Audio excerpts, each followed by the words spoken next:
বিফেপ দলৰ পজিশ্যনটো BTC হিচাপে 1 নম্বৰত আছে, সেকেণ্ডত BJP আছে, 3 নম্বৰত UPPL। ইহঁতে একটাও জিকিব না নাই মোৰ ডাউট আছে, 0 হ'ব পাৰে UPPLৰ লিডাৰবিলাক যিমানে যেনে নকওক কিয় UPPLৰ পজিশ্যন খুব বেয়া। আজিৰ দিনত UPPL দল এৰি পেলাই আহাটো হিচাপ কৰি আপুনি শেষ কৰিব নোৱাৰে।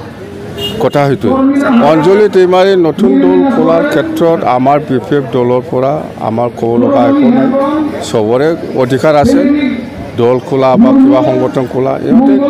ইহঁতৰ কিবা উদ্দেশ্য আছে, যিটো উদ্দেশ্য ইহঁতে পূৰণ কৰিব পৰা নাই UPPLৰ লগত থাকি পেলাই। সেইকাৰণে ইহঁতে UPPL এৰি পেলাই আজিৰ দিনত নতুন দল খুলি পেলাই NDPৰ যিবিলাক আকাংক্ষা সেইটো পূৰণ কৰিব বিচাৰিছোঁ। বাস পলিটিক্যালি কথা বিফেপৰ একো ক্ষতি নহয়, বিফেপৰ একো ক্ষতি নহয়, ক্ষতি UPPLৰ আছে, যিহেতু ইহঁতে UPPLে কৰিছিল আগত আমাৰ কথা হয়তো।